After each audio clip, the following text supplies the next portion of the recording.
Alrighty, we are on the road to pick up our new super secret surprise. I mean, hey, why not drive halfway across the state in an afternoon and pick up something sight unseen that you know doesn't run? I mean, this has good idea written all over it.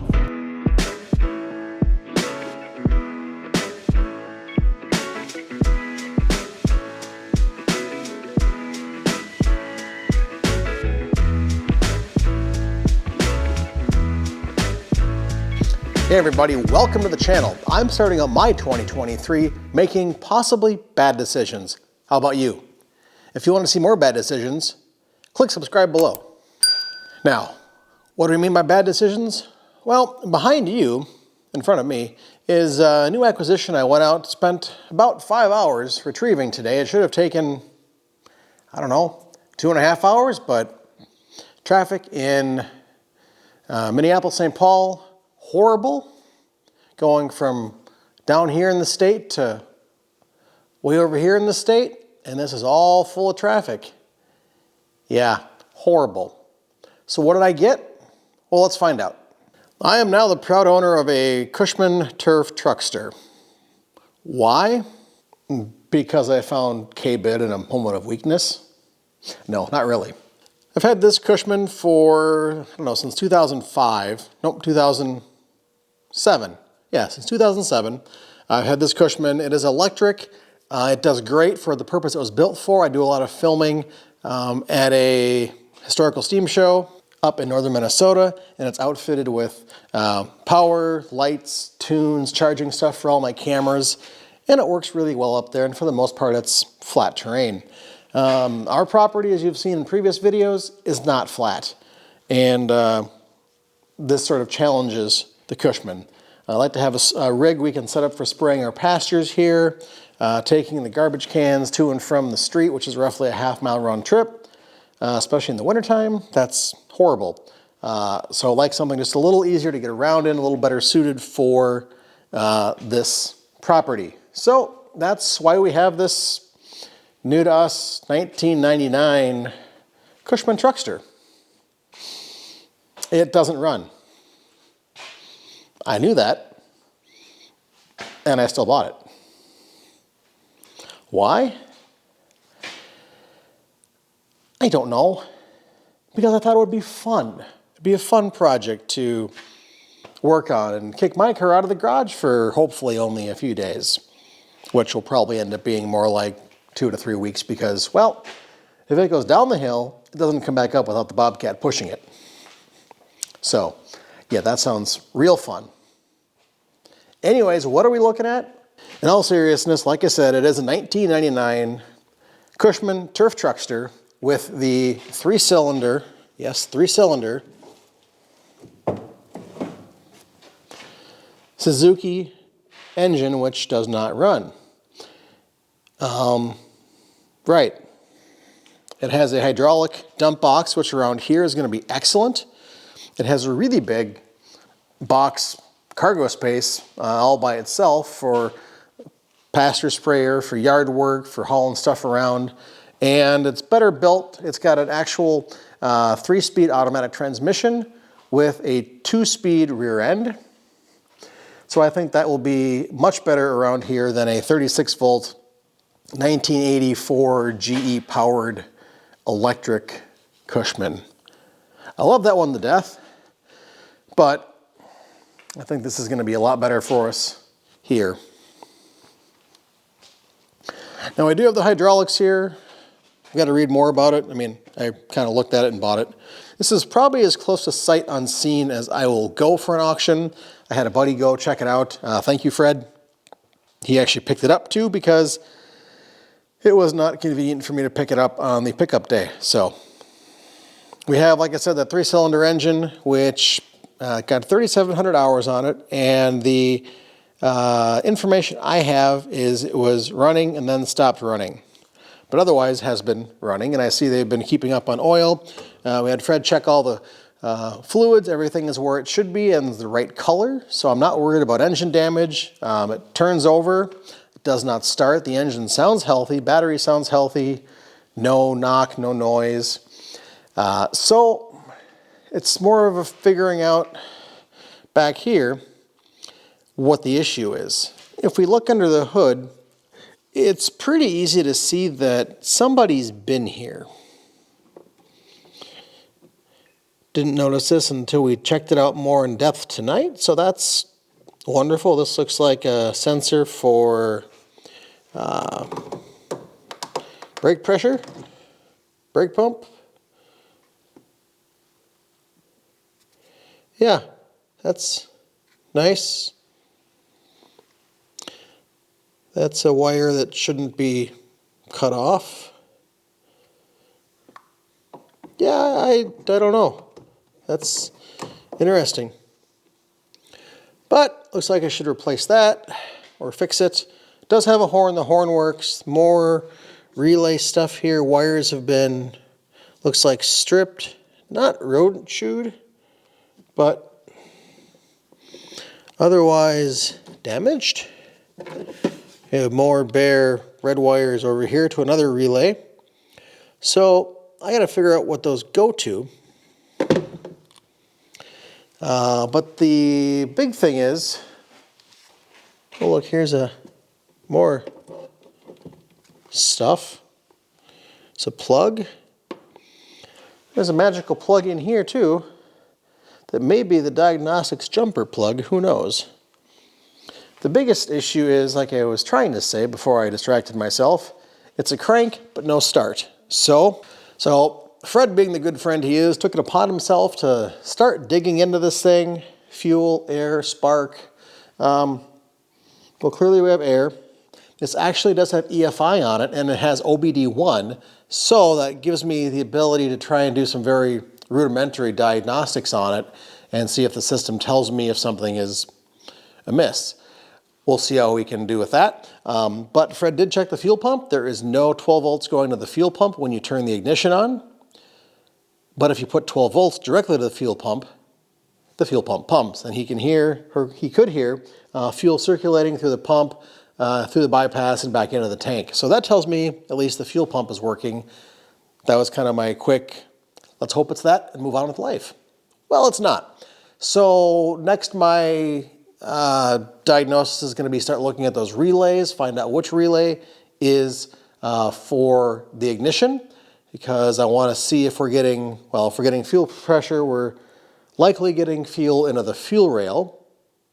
But if we're not, that's going to be hopefully an easy thing to fix. But if we're getting fuel into the fuel rail and it's not turning over, that tells me it's not getting spark or the injectors aren't working. So that's kind of my thought, is that we're either not getting spark in there or there's some safety that's not turning on the fuel system. There's a number of different switches and safeties and thingamabobs in here between the parking brake, the park sensor, actually the park pin seems to be broken, so it rolls even in park, so that's also great. Description says, solid unit, just stopped running. Can you see where this is going? So anyways, there's a bunch of what I have so far found. There's a bunch of, well, maybe 3 or 4 safety checkpoints that I'm guessing the computer is looking for to be all okay, like that parking brake sensor, which the switch seemed kind of bad. The brake sensor, maybe there's a switch on the brake pedal, maybe there's one on the shift column to make sure that is in park before the fuel system gets energized, and boom, we fire off. So what I'm going to do is turn this thing around so I can get it close to my tools, get it in the right spot in the garage here, and get better lighting in here. This dump box tips up a little farther, and I can get back under this panel where all of our wiring and goody evil stuff lies. So I'm hoping this is simply an electrical issue, because while I really don't like fiddling with electrical gremlins, I don't care to pull this engine out and find a different one. They do make them, they're just not terribly cheap. So anyways, let's see if we can take some stuff apart and go from there. The next day. Alrighty gang, we're back on a new day, and I've got 4 things I want to try and do here, hopefully in efforts to get this thing to start. First, safety foremost, I want to get that live 12 volt wire out of under the hood here. It is connected directly to the battery, and it's just got a little plastic wire knot on it that I don't trust at all. So get that pulled off. Then I want to take a look at the relays under the hood here. There's 2 of them I see. There's a third one disconnected on the, well, not really a firewall, but plate behind the hood here. I don't know what that was from, if it's some troubleshooting or what the scoop is. Anyways, get that tidied up, test those relays out and see if they work, and if not, replace them. Maybe that's our problem. The brake fluid sensor, I don't think that's going to be a problem for us, but as long as I'm under here, I want to go ahead and get that repaired and wired back up like it should be. It can't hurt anything worse because it doesn't run now. So that might be questionable. I noticed one of those wires was clipped really close to the top itself, and I may not be able to get in there and wire anything else in. Lastly, I want to look at the ECU, the harness going into there, and see if there are any other wires that are damaged, tripped, clipped, done, fixed, less, better. I don't know. Figure out if there's anything going to the ECU that's questionable and move on from there. Beyond that, I also need to try and track down where the wires that go to the fuel pump, where they come from in the whole scheme of spaghetti under the seat. And maybe it's simple. Hopefully it's simple. That's what I'm hoping, because I don't want to keep this in the garage very long. My car is sitting outside crying in the snow right now. Anyways, let's yank that wire out of there. I'm not going to show you that, but we'll go ahead and start working on tidying up these relays, give those a test, and move on from there. Alrighty, we've got the relays out of the from under the hood, and great, my heater turned on. Anyways, grab one of the relays and let's go ahead and test it out on the bench, or my makeshift test bench. It's just my M12 Milwaukee battery with a couple of leads and my voltmeter. And let's take a look at testing the relay to see if it works. Now on your relays, this one's tough to see because it's dirty. Let me grab a different one. This one isn't a whole lot better. But depending on the relay you have, it should have a diagram on it if it'll focus. Maybe you can see that. There we go.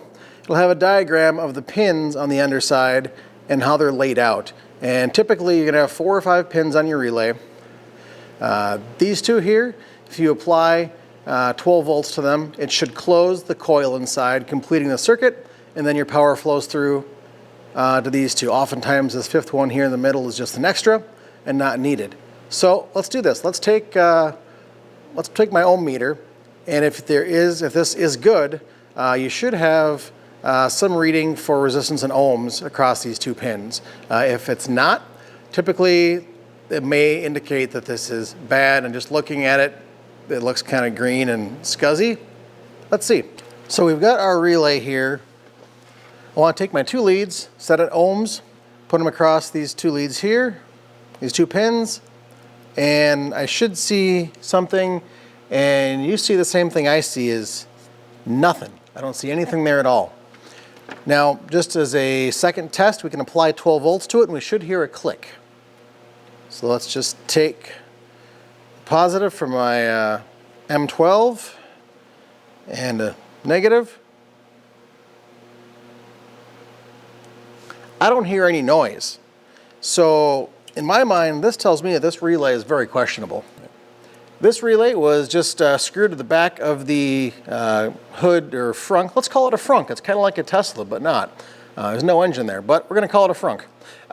Anyways, this was screwed to it, not being used. It looks like in the past it had seen use, but currently it was just strapped in there doing nothing. So let's take our ohm meter, lay it across these 2 pins here. The pins that are parallel to each other are the ones that you want to apply this to, just to make sure here. Grab my other side so you can see. And we have, move my arm, we have 90 ohms or so across that coil. So let's take our 12 volts and apply it across those pins and see if we hear the coil close. You should hear a click.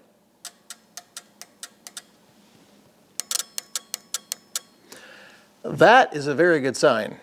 So I haven't done anything yet to clean up these wires. I just kind of wanted to leave everything as is before I touched anything else. So let's go ahead and plug this relay back into the wiring harness here. And let's wander around the side here. I've got my parking brake on, got my foot on the brake. Let's turn the key and see if anything happens. Ho ho! We've got fuel pump. What if I turn the key?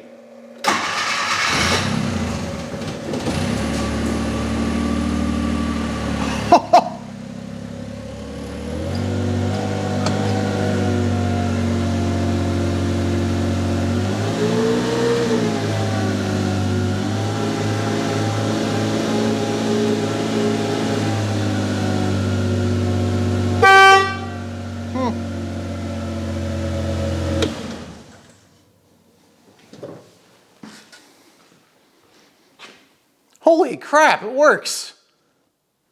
A non-runner because of a $10 relay, if that. Well, it doesn't get any better than that, folks. Of course, it makes the diagnosis part of this video really short. Alrighty, well, as you can clearly see, we got the buggy turned around under its own power and only found a little issue. The big thing, the rear end is a 2-speed rear end. The low setting looks like it needs to be adjusted because when you try and put it in low range, it grinds the gears. But you click it up to high range, it works just fine. So turned it around here in the garage, no problem. Brakes work, power steering works. Like I said, the hydraulic dump box works. Everything so far seems to work as it should. So that gets me to, well, a couple topics. One, thinking in the back of your head, what are we going to do to upgrade this thing, fix it, enhance it, make it better?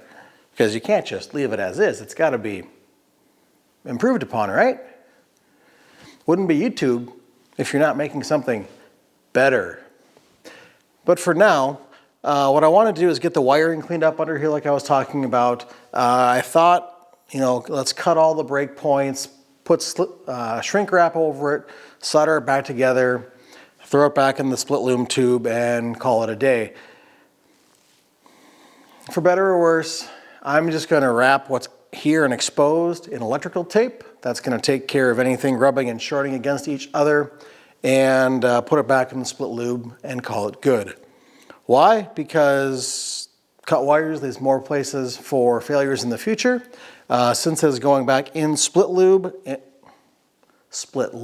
not split lube, split loom, and going back under this frunk, I'm not worried about getting full of water and moisture and crap and corrosion because, well, it's protected by electrical tape, split loom tube, and the frunk cover. So that's what I'm going to do now. And let me show you real quick. So like I said, this area down here, we've got a bunch of wires that were, it's like the positive was stripped off. I don't know if the previous owner was trying to fix something, trace power or whatever the case may be. We're just going to go ahead and wrap that up.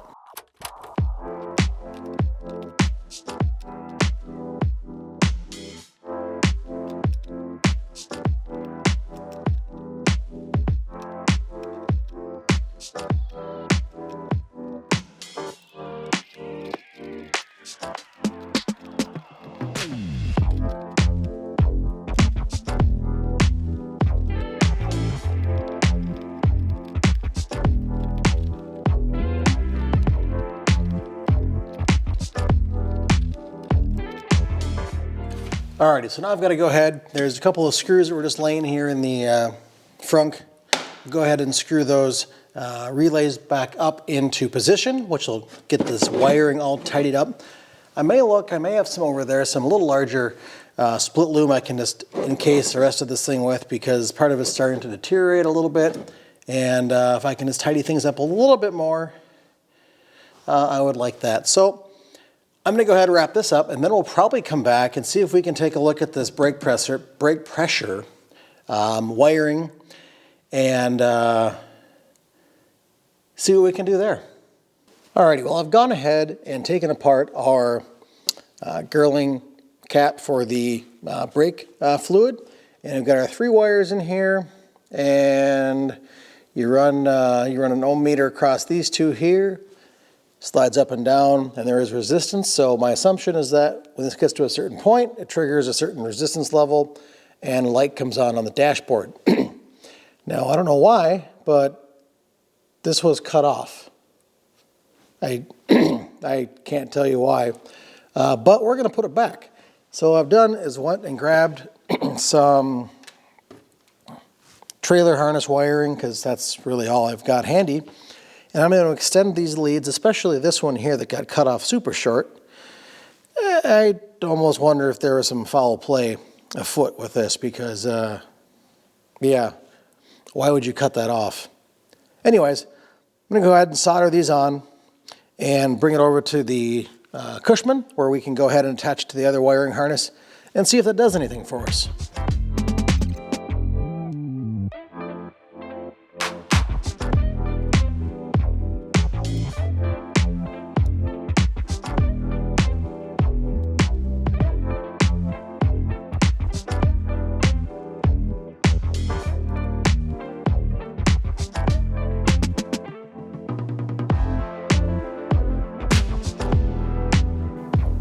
So my concern was trying to get this out, this little opening where the wires go out. So I'm going to try and put the shrink tube on and then bend it and shrink it in position, in hopes that it'll help us route this wire out, versus otherwise I'm going to have to cut it back farther, but I really don't want to do that if I can help it.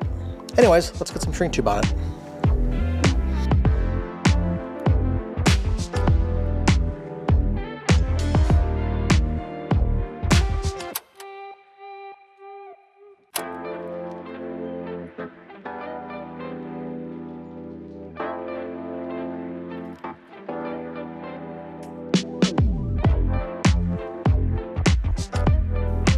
Alrighty, well, we are back. I have the part that we repaired over on the bench ready to go. I have a little problem with this wire here, so I redid it, pulled it back a little bit farther to some cleaner wire, and we're all good to go. So we're gonna go ahead and solder these on to these leads here. I've already got them cleaned, prepped, and ready to go.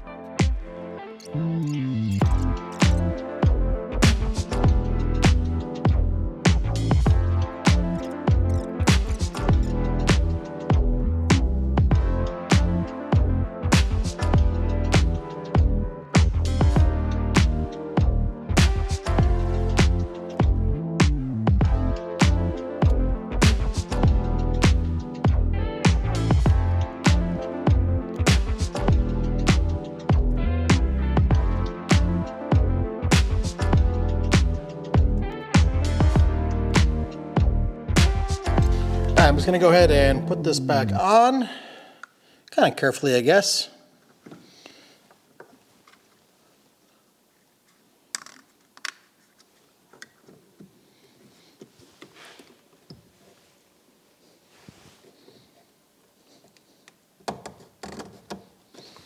All right, I guess that's where it goes now.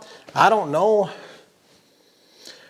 what benefit that has. I guess if you push the brakes down and there's no brakes, you're low on fluid. But I guess we've just got another reminder. Let me clean off my tools, hook the battery back up, and we'll see what happens. Alrighty. Well, we're in. Let's see what we got. Fuel pump.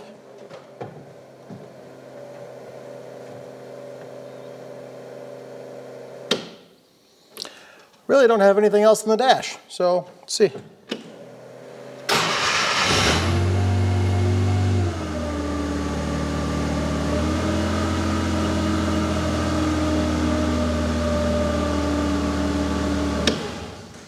I don't know, no other lights come on the dash, so I'm gonna call that a success. I guess there's no light saying we have no brake fluid left, so we'll just put that back together, tidy up that wiring up front, and call it good. The other thing I've got to look at is trying to troubleshoot the starting issue last night. I found a mention of dip switches on the back of this gauge cluster in regards to pulses for revolutions and blah, blah, blah, blah, blah. And the settings in the back of here don't match up what is on the documentation for the gasoline engine, nor does it match the one for the diesel.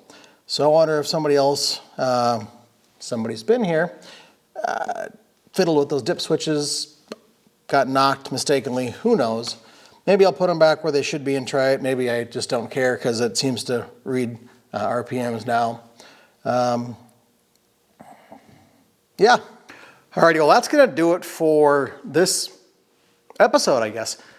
We have probably another couple of videos for this coming along. We've got that issue with the stanced rear end where the axle tubes are bent. I've got to figure out A, if that affects the drivability a whole lot as it sits today, and B, if we can source some replacements for it so it is actually straight, because I'll show you coming up is that the shackles are a little bit twisted for the suspension, and it would just be good in my mind to try and get that sorted out. Also, the dump box, there is another handle missing from underneath where the whole more stuff tilts and tips and bends, but that needs a little help back there. Of course, the 2-speed transmission does not have low range, so we've got to figure that out.